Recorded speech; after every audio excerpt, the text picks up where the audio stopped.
And welcome back. As promised, Oregon Senator Ron Wyden is here in the studio with us this evening. Well, first of all, welcome, Senator. Always a pleasure to have you here in our studio. It's great to be with you, Lee. All right, let's get right to it. First question. The bipartisan infrastructure package passed in the Senate. Questions now in the House. Your thoughts on that? Will it get through there? I know a lot of moderate Democrats are saying, especially the next package that the Democrats themselves have proposed is too much. Well, first of all, I do believe it's going to pass. I mean, we got a significant block of Republicans in the Senate. And the fact is, you can't have big league quality of life with little league infrastructure. So we got money for roads. We got money, for example, to deal with the incredible backlog with respect to fires. We got to get in there and clean out that dead and dying material. You take today, it's hot, it's windy, it's dry. That's a prescription for trouble. We got to go in there and clean it out. We got billions for that. All right. I was jumping ahead a little bit there.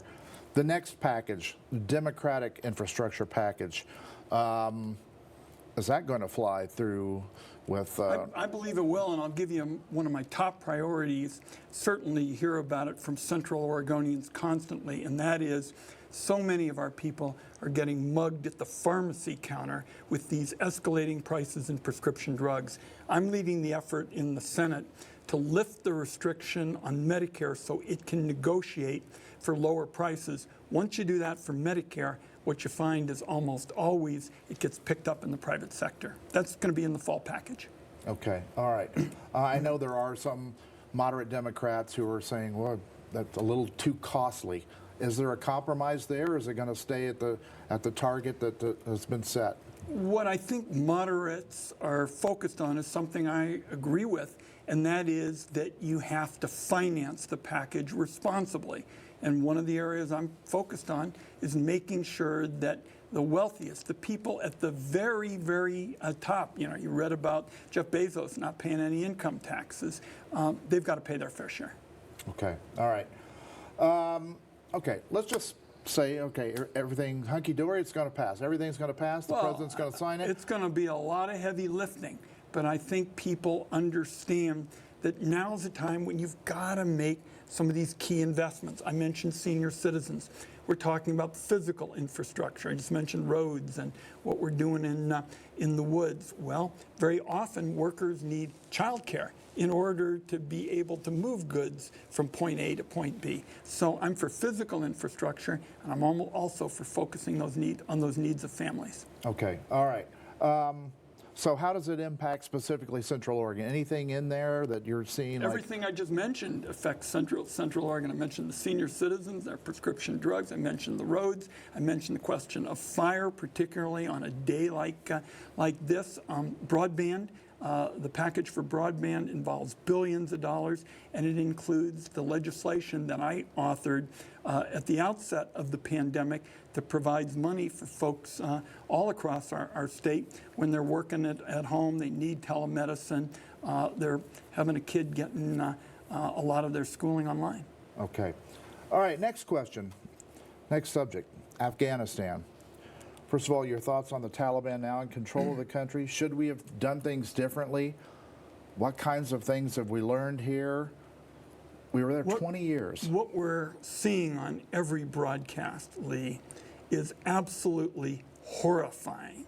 And what I've said to Oregonians, because everybody's been asking about it, is once Mike Pompeo and Donald Trump negotiated the terms of surrender to the Taliban, as you'll recall, they were talking about a big, peace deal. Here's what we were facing. We were facing the alternative, which is to put hundreds of thousands of American soldiers back into Afghanistan with no end in sight. And I've been talking to Oregon families all across the state, and they were telling me they didn't want to send their sons and daughters back into Afghanistan after 20 years, and I sure agree with them. Okay. We had a story here, Senator, last night about a Marine from Redmond who was desperately working hard to get his platoon translator out of Afghanistan. It's going to be a real uphill struggle, as we found out from that story. What can we or what should we be doing to get our allied friends out of Afghanistan? Well, first of all, when we're done with this discussion, I'd like to have a number, be in touch with We'll get it for you. that wonderful soldier. But I can tell you, Lee, our phone is ringing off the hook right now with people calling with exactly these kinds of accounts. And these folks in Afghanistan who are helping our troops, we've got to stay with it until they get to safety. As Oregon Senior Senator, I'm committed to doing that. Okay, good. All right. You've touched on wildfire and some money available, or hopefully available, more money available. And here's what we're going to work on in the fall package. My 21st Century Civilian Conservation Corps. We ought to get thousands of young people back into the woods. That's a place where I think we really want our young people to be, clearing out those overstocked stands. I think we'll have strong support for that. Okay. On your website, you outlined that you and Senator Merkley had almost $500,000 gotten for local fire departments. One of them was Cloverdale here. They got a substantial amount of money. What kinds of things is that money headed toward? Well, what it focuses on are things like operations. When you're trying to provide money to those kinds of first responders, you want it for operations. And so many of our local jurisdictions, because funds have been so tight, have been forced, when we're dealing with a pandemic, to devote time and attention there, and we need the funds for operations. Okay.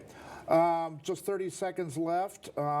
We didn't even get to your River Democracy Act. We got a drought going on right now. What are you saying to the farmers locally? Well, with respect to our legislation, first of all, I think we understand that recreation is a big economic driver for our community. What we do with respect to the farmers is we protect grazing, we protect private property, and we establish what amounts to fire corridors to protect those farmers from fire risk. Okay. All right. Well, you got a virtual town hall meeting coming up in 1 week. It's 2 weeks, excuse me.